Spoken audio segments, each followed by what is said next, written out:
As a child, I learned this song. Sing along if you know it. Daniel, Daniel, Daniel, Daniel, Daniel in the la la la la. Daniel, Daniel, Daniel, Daniel, Daniel in the la la la la. Daniel, Daniel, Daniel, Daniel, Daniel in the la la la la. Daniel in the lions, Daniel in the lions, Daniel in the lions den. Some of y'all didn't go to Sunday school the same place as Debbie and I went. Well, it was a fun song to sing, but didn't really teach much about Daniel or the lion's den.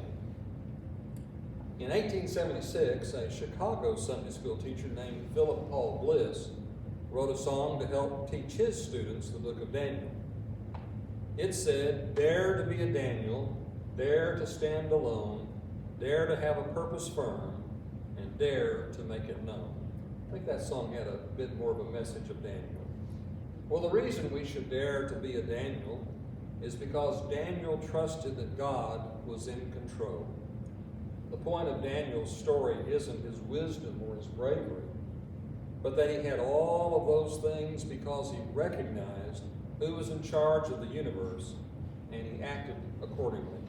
Turn to Daniel chapter 6. We'll be looking at the story of Daniel and the lion's den. We first see verses 1 through 5, the promotion of Daniel. It pleased Darius to set over the kingdom 120 satraps to be throughout the whole kingdom, and over them 3 presidents, of whom Daniel was one, to whom these satraps should give account, so that the king might suffer no loss. Then this Daniel became distinguished above all the other presidents and satraps, because an excellent spirit was in him, and the king planned to set him over the whole kingdom. Then the presidents and the satraps sought to find a ground for complaint against Daniel with regard to the kingdom, but they could find no ground for complaint or any fault, because he was faithful, and no error or fault was found in him. Then these men said, "We shall not find any ground for complaint against this Daniel, unless we find it in connection with the law of his God." Politics comes to mind here, but we have this set up where you have people in charge of various things over the kingdom, then you have somebody in charge of them. Daniel is one of the 3 selected. He distinguishes himself. He is a man of character. He is a servant of God. And so the king is thinking about promoting him to be over everybody. Well, everybody else doesn't like that idea. So they start trying to bring Daniel down. They couldn't find anything to use against him. Said the only thing we know about that we could use against him would be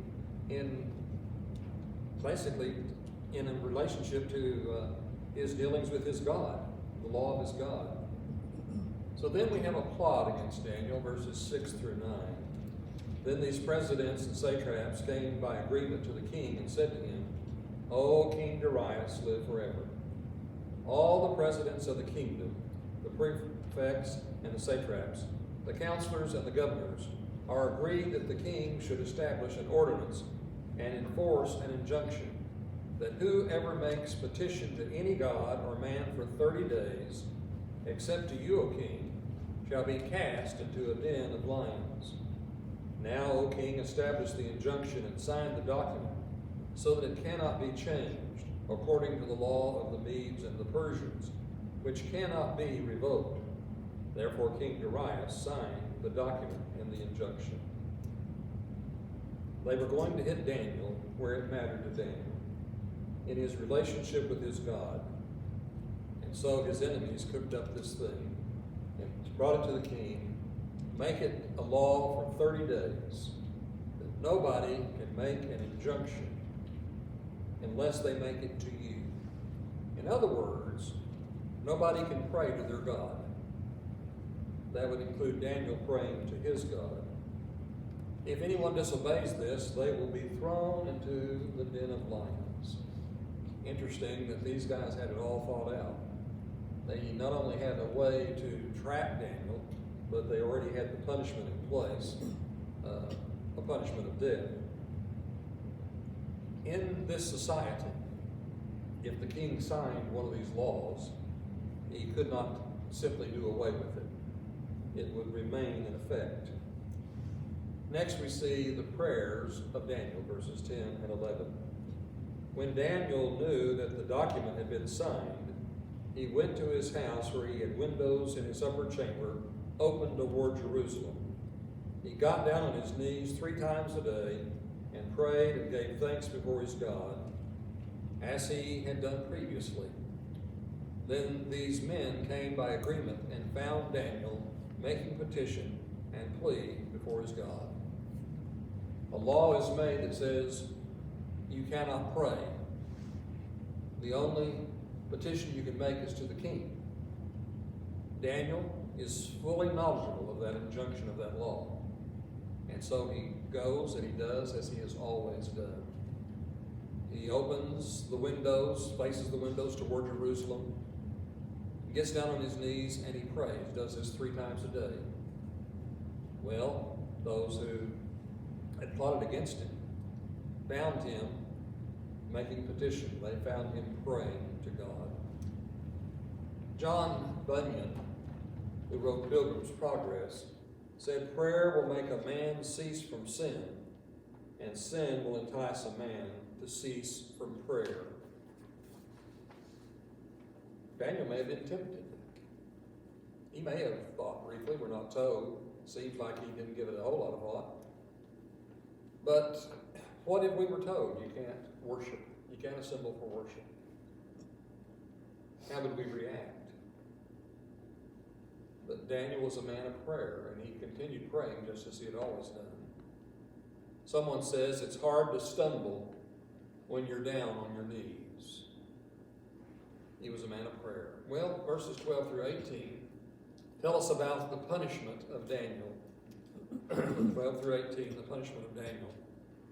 Then they came near and said before the king concerning the injunction, "O king, did you not sign an injunction that anyone who makes petition to any god or man within 30 days, except to you, O king, shall be cast into the den of lions?" The king answered and said, "The thing stands fast, according to the law of the Medes and the Persians, which cannot be revoked." Then they answered and said before the king, "Daniel, who is one of the exiles from Judah, pays no attention to you, O king, or the injunction you have signed, but makes his petition 3 times a day." Then the king, when he heard these words, was much distressed and set his mind to deliver Daniel. And he labored till the sun went down to rescue him. Then these men came by agreement to the king and said to the king, "Know, O king, that it is a law of the Medes and Persians that no injunction or ordinance that the king establishes can be changed." Then the king commanded, and Daniel was brought and cast into the den of lions. The king declared to Daniel, "May your God, whom you serve continually, deliver you." And a stone was brought and laid on the mouth of the den. And the king sealed it with his own signet and with the signet of his lords, that nothing might be changed concerning Daniel. Then the king went to his palace and spent the night fasting. No diversions were brought to him, and sleep fled from him. The enemies of Daniel have been successful. He has prayed to his God. He's ignored the law. They bring this to the attention of the king. The king basically has no choice but to enforce the law. Under their system, he cannot revoke the law. He cannot change anything. He checks it out. He tries to make some way of delivering Daniel.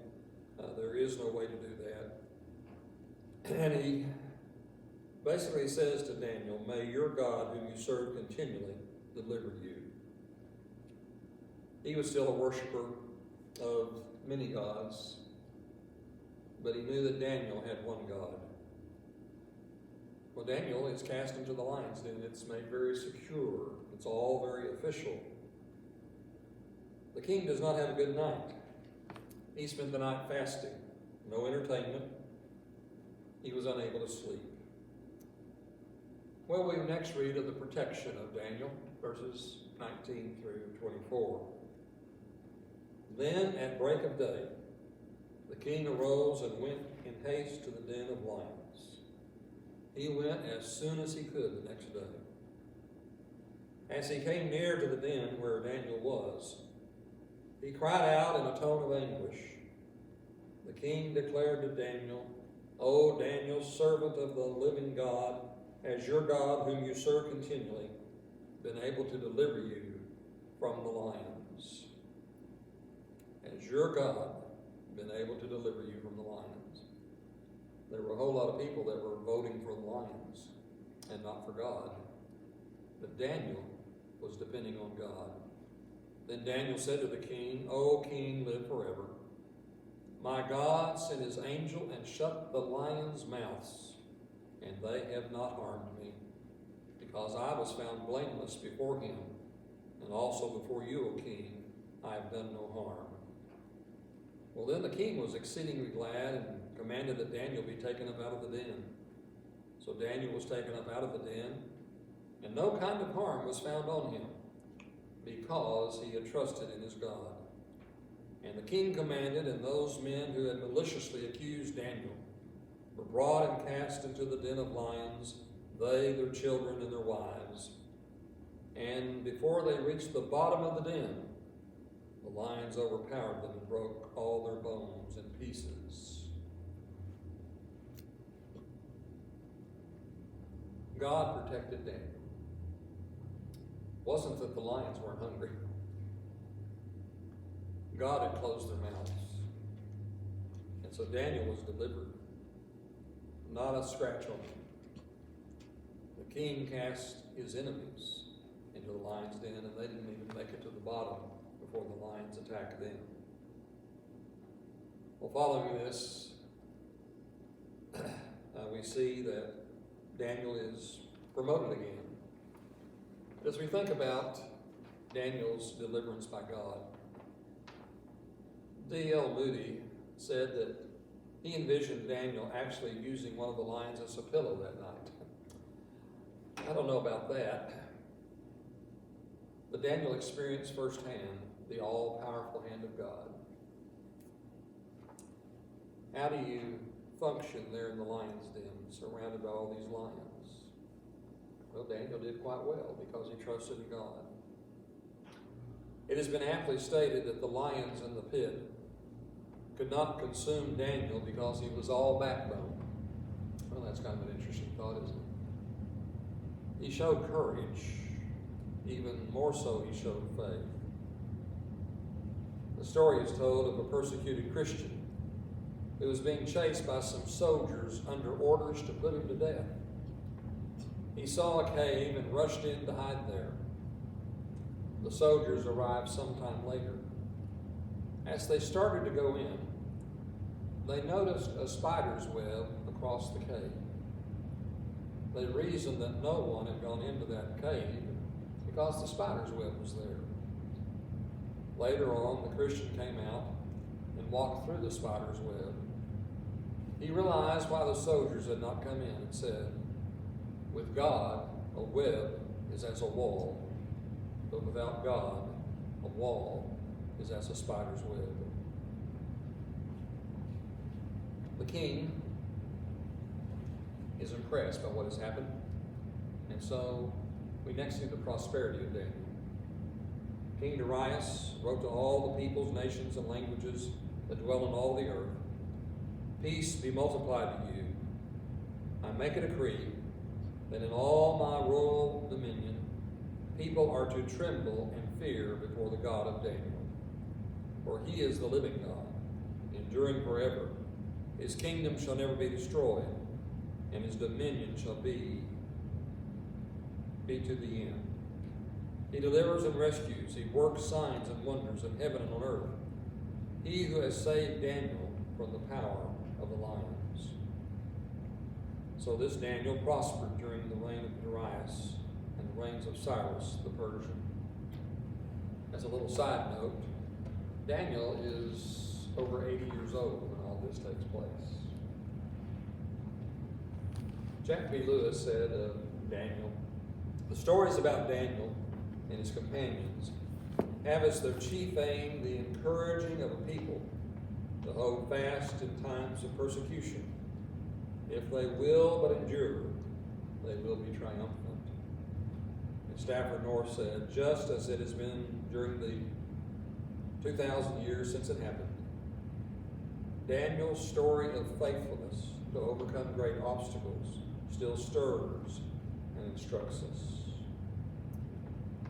Grandfather was out walking with his grandson one day. "How far do you think we are from home?" he asked the grandson. The boy said, "Grandpa, I don't know." The grandfather asked, "Well, where are you?" Again, the boy said, "I don't know." Then the grandfather chuckled and said, "Sounds to me as if you were lost." The young boy looked up at his grandfather and said, "I can't be lost. I'm with you." Ultimately, that is the answer to all that worries or threatens us too. We are never lost. We are always safe. Safe in the truest sense of the word when we are with God. That is the message of Daniel and the lion's den.